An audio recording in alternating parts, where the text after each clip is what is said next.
101.1 FM KFUG Crescent City. I'll light the fire. You place the flowers in the vase that you bought today. You are listening to New Culture Radio. I am your host, Dan Schultz. This week I am happy to have Jim Rogers, American businessman, investor, traveler, financial commentator, and author. How you doing, Jim? I'm fine, Dan. How are you? Good. Well, it's morning here. I guess it's evening there. Good evening. You are talking from Singapore, am I correct? I am in Singapore. It is now 10:30 in the morning here. Yes. Let's talk Trump. Trump, is he the real deal? Is the new boss the same as the old boss?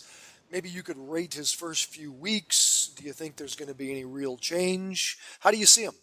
Well, when you say the old boss, you mean the old Trump or the old Obama?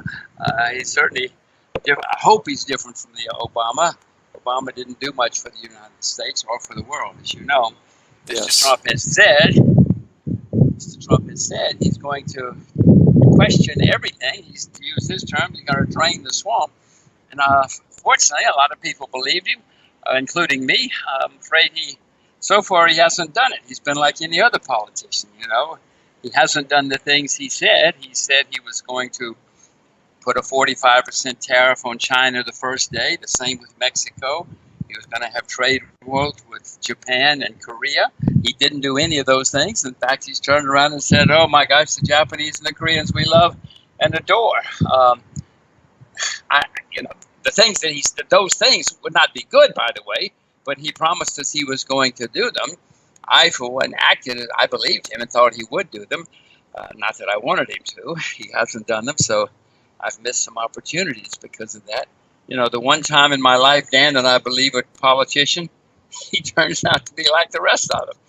He just tells us lies. We'll see. I don't know. So far, he hasn't.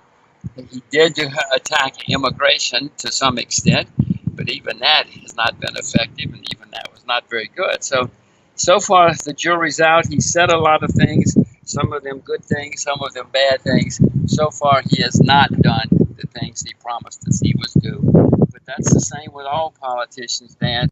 It does appear. I mean, I was happy that he put an end to the TPP, and I was happy to see him take some efforts towards securing our borders. But that's about it, isn't it? He completely, instead of draining the swamp, he filled it with the worst of the worst, with the Goldman Sachs gang and every globalist he could find. So I'm equally as disappointed as it sounds like you are. Well, it doesn't matter whether I'm disappointed or not. I am disappointed he didn't tell us the truth. So yes, I'm disappointed that he didn't, or I shouldn't say he didn't tell the truth, that he didn't do what he said he was going to do, because I thought he would, and I believed it, and I acted as much. Yes, I'd forgotten about TPP. He did promise he would end that, and he did end that the first day. I'm not sure what he's done about our borders. You say he secured our borders. I haven't seen anything effective or useful, but the other stuff he hasn't done. I mean, he's brought in a lot of guys, some of whom apparently are smart guys, but not much has happened. Yeah. And maybe the worst of it is he does appear to be posturing for war. He's increased the troops in Europe, and his dialogue regarding the Iranians, which is what I want to get into next, does not appear as if he's going to be the peace president. And I'm fearing, like Obama, who won the Nobel Peace Prize, they're nominating Trump for a Nobel Peace Prize, and I'm fearing that they're doing that under similarly ridiculous terms. As you probably well know, Obama's acceptance speech for the Nobel Peace Prize was completely extolling the virtues of war in an Orwellian fashion. So I don't know. Yeah, it's disappointing, but how do you feel about Iran getting out of U.S. dollars, the petrodollar, how this might change the global economic chessboard? Well, I guess we were all shocked that Mr. Obama got the Nobel Peace Prize, including him, because he hadn't done anything to deserve it. And since then, I think the record would show he's gotten us into more wars than any other American president, or nearly any other American president. So that was certainly not deserved, and unfortunately, he's not going to give it back, and they're not going to take it back. But I'm surprised Mr. Trump has been nominated at all. I doubt that Mr. Trump will get it. But you're right, Mr. Trump seems to be taking very aggressive stances with a lot of people. He did say to the Japanese now, he originally said, we're going to pull the troops out of Japan and we're not going to pay for that kind of thing anymore. The next thing you know, he's swearing allegiance to the Japanese, and likewise the South Koreans. Now, we spend a lot of money having 40,000 troops in South Korea and thousands of troops in Japan. I'm not sure why they're there, Dan. The Second World War ended over 70 years ago. So why we're still occupying Japan is a mystery to me.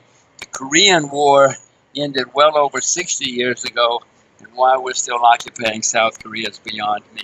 Or certainly why we're paying for it, much less being there. Iran, the Iranians were doing everything they could, especially young Iranians, to be friendly with America and American people.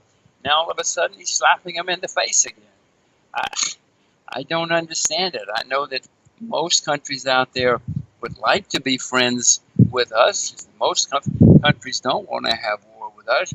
Why the people in Washington keep rousing these warlike things, I have no idea, especially since you and I have to pay for it. The head of Alibaba, whose name is Jack Ma, I guess you know Alibaba, the company. It's a huge, successful internet company. Jack Ma said the other day in a speech, listen, America, you spent over $14 trillion on wars in the last 30 years. You've killed tens of thousands of your people and others. And now you're asking why you have problems?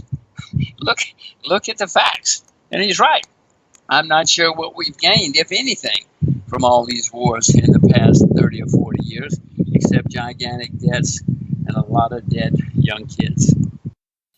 Well, all the wars seem to be some type of leverage for our banksters or our corporations to, American interests, in quotation marks, seems to be a code word for profiting and gaining more control of the globe, and these globalists do seem to, at least it may be more complicated, it might be more sophisticated than that, but I tend to frame the subject in terms of the globalists and the people who want to centralize more and more control.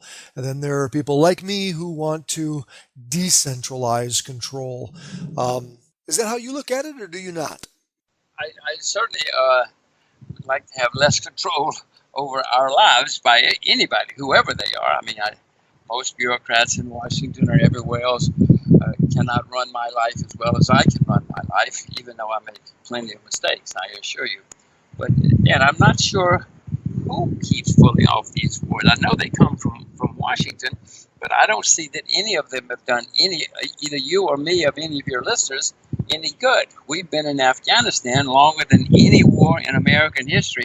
I have no idea what we've gained. I have no idea why we're there.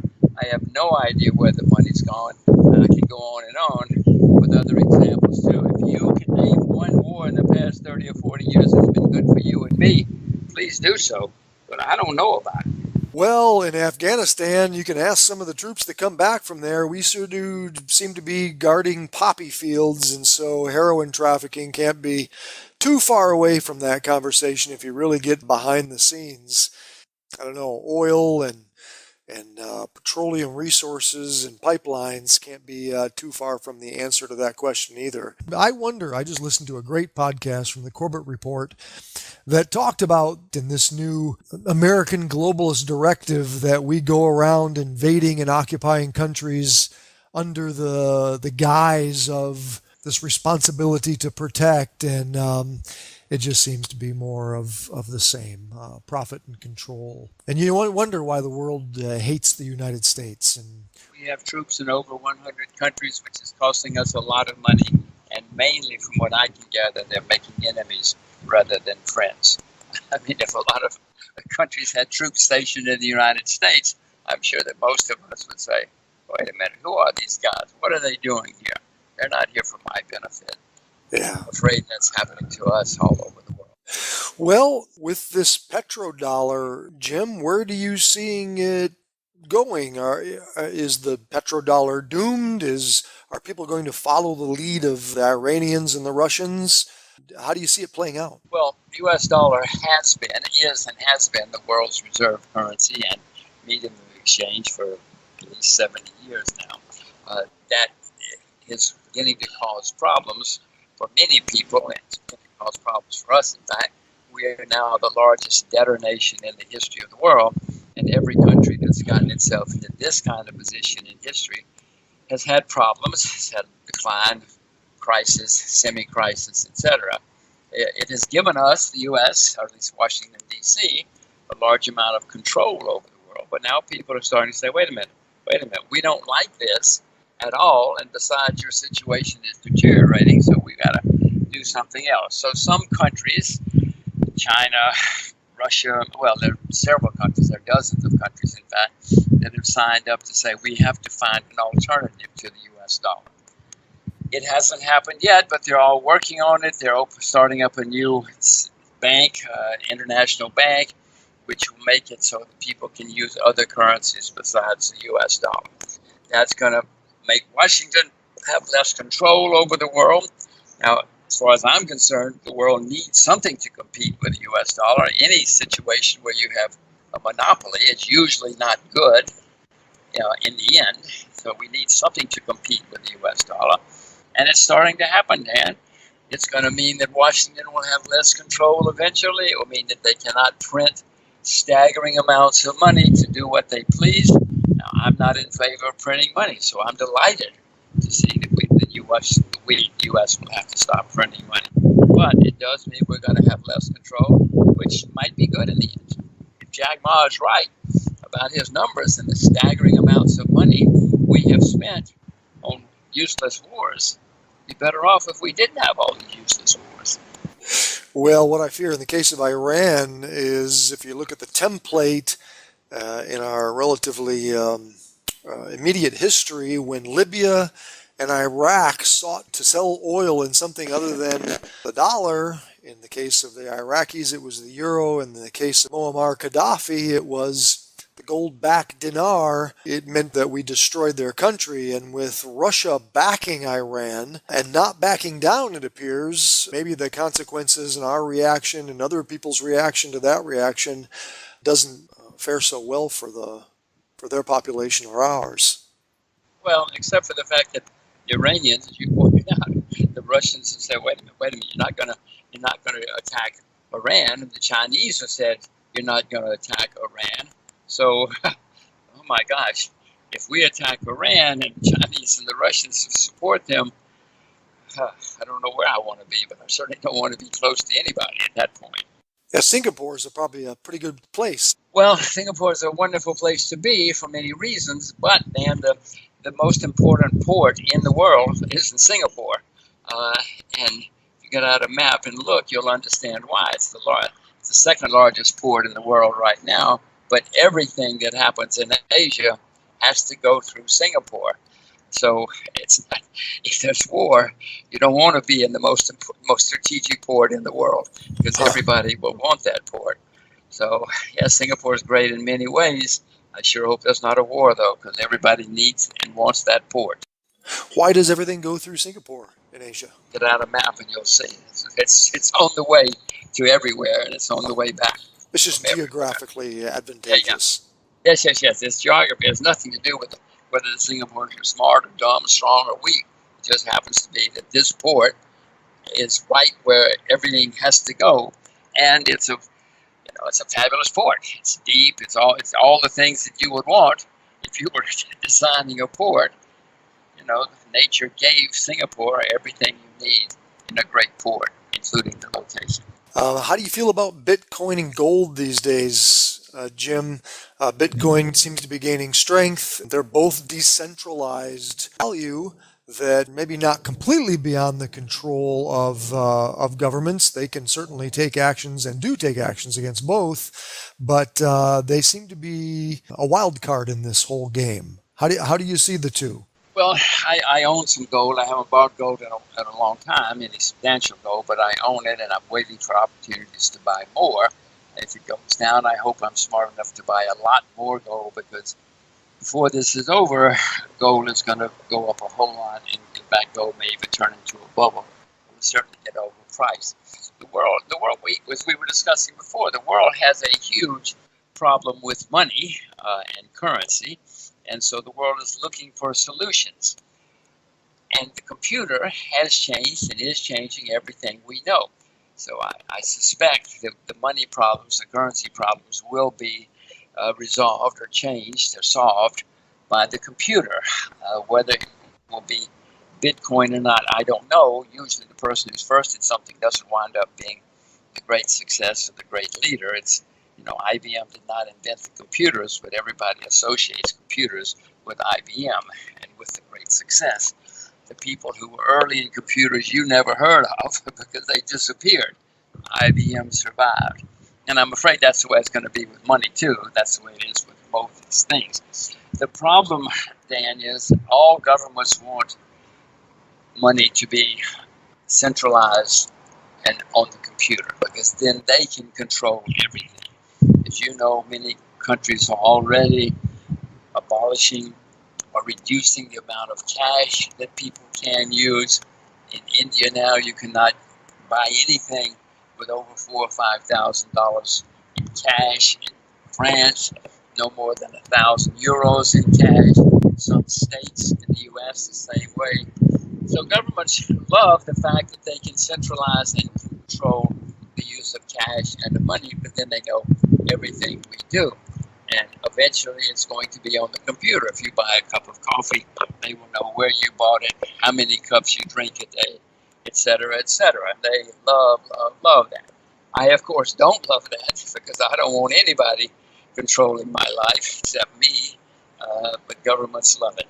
So unfortunately, I'm afraid that will make the use of Bitcoin and any other electronic money not very successful, because in the end, the governments are going to decide which electronic money we use. They will probably abolish the use of gold in transactions. They will not take it away from us, but you can't go into a store and buy something with gold anymore. Doesn't mean there won't be a black market, but it's not going to be as useful as it has been. Sometimes it does seem that the powers that be, or the powers that shouldn't be, our governments, central bankers of the world, the people pulling the strings, whoever they may be, it does seem like they have all the power, and yet I hear in your voice, or you seem to imply, that there was an inevitability to this complete centralization and the cashless society, which I also fear. I want control over my life, and that does give them the ultimate control. But there also seems to be a pushback. We have this new wave of populism that's spreading throughout Europe. Certainly the election of Donald Trump, it's a populist movement. Whether he actually follows through with his populist platforms that he ran on, the meme is catching on throughout the world. Do you still believe it's inevitable that they're going to get their way and they're going to get a cashless society? Oh, yes, I know so. But maybe not in the next 4 or 8 years, Mr. Trump's around. I mean, I'm talking about a much, much, much bigger picture than this decade, because it will take a while to abolish the use of cash. Too many people don't even have computers or mobile phones. Many people could not survive without the use of cash. But the trend is in that direction. The technology is in that direction. As I said, we do have many problems that the computer is changing. My children will never go to a post office when they're adults. My children will probably never go to a bank when they're adults. They may never go to a doctor or rarely go to a doctor when they're adults. So the computer is already changing everything we know, and that one is going to have the full support of every government in the world. That gives them more and more control.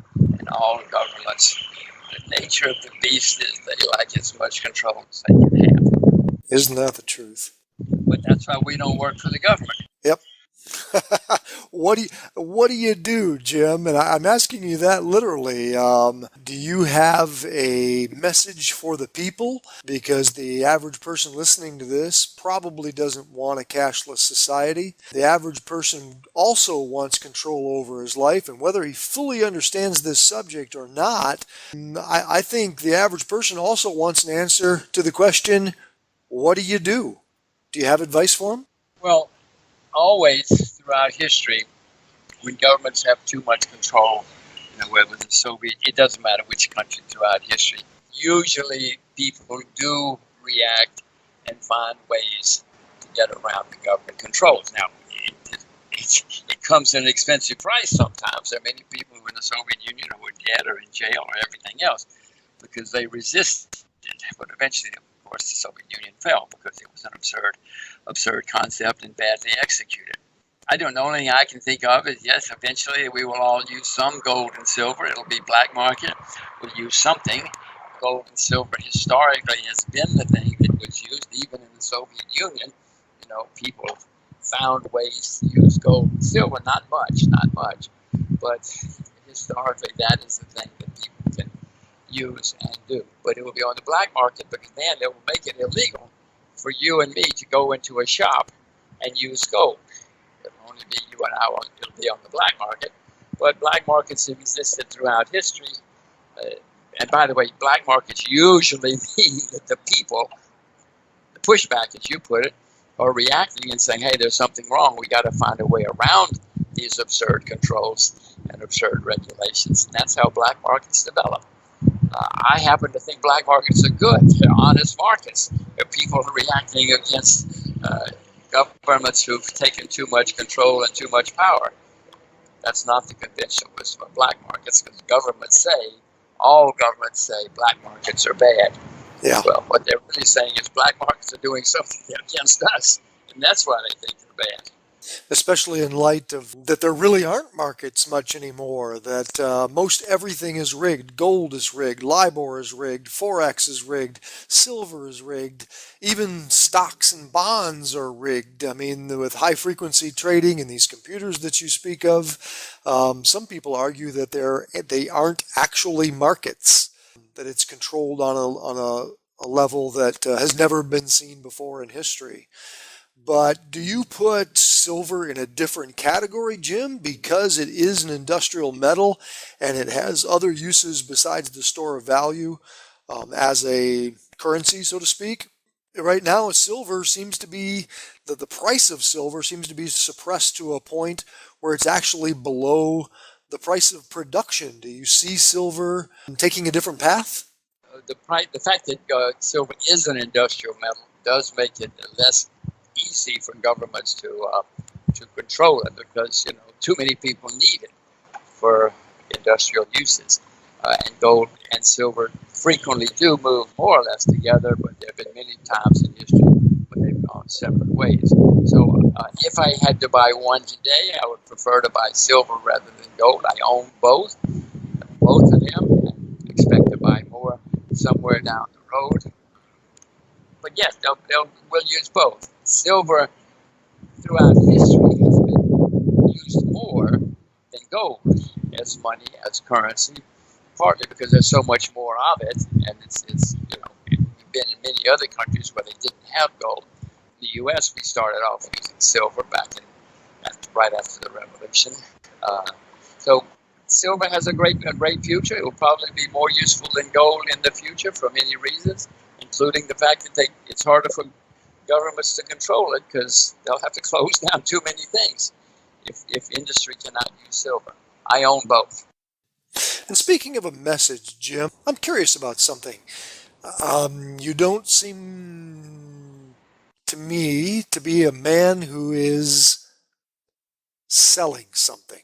I listen to the advice and the commentary of people that clearly are selling things like gold. They're out on the internet selling their wares. You don't seem to be selling anything. I don't have anything to sell, Dan. I wish I was smart enough to have something to sell.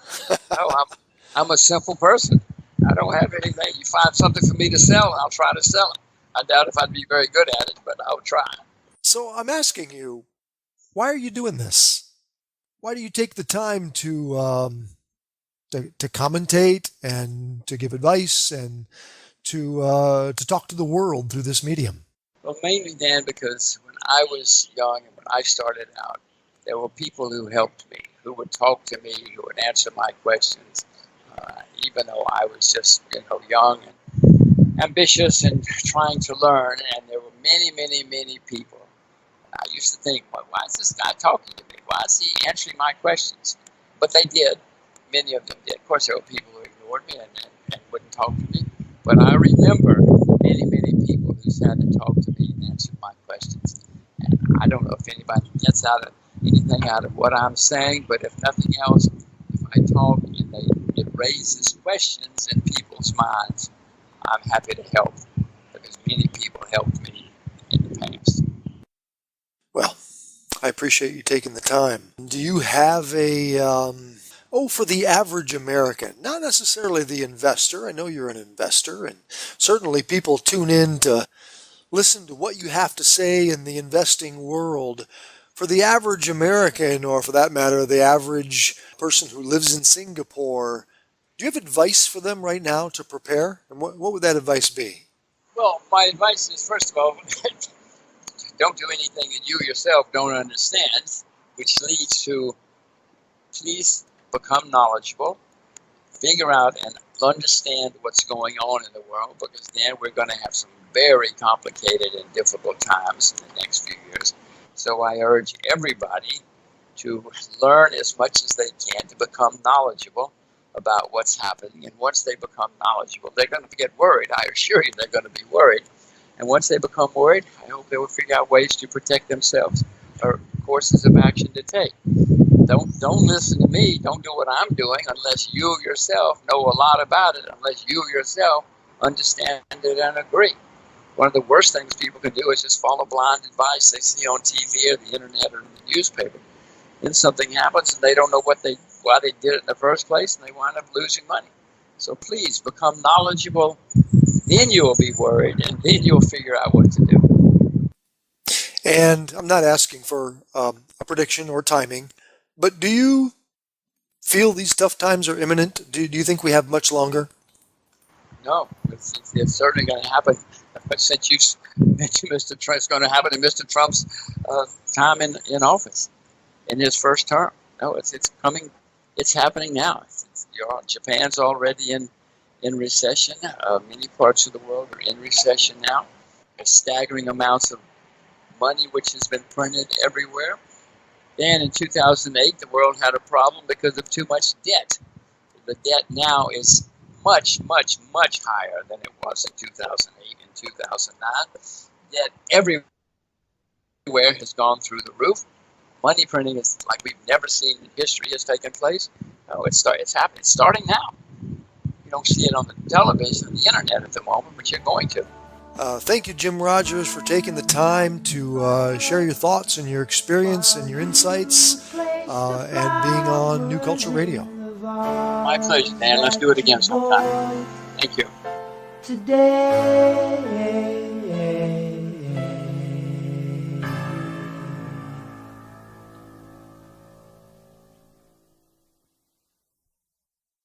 101.1 FM KFUG Crescent City. I'll light the fire. You place the flowers in the vase that you bought today. You are listening to New Culture Radio. I am your host, Dan Schultz. This week I am happy to have Jim Rogers, American businessman, investor, traveler, financial commentator, and author. How you doing, Jim? I'm fine, Dan. How are you? Good. Well, it's morning here. I guess it's evening there. Good evening. You are talking from Singapore, am I correct? I am in Singapore. It is now 10:30 in the morning here. Yes. Let's talk Trump. Trump. Yeah. He didn't do any of those things. In fact, he's turned around and said, "Oh my gosh, the Japanese and the Koreans we love and adore." I, you know, those things would not be good, by the way. But he promised us he was going to do them. I, for one, I believed him and thought he would do them.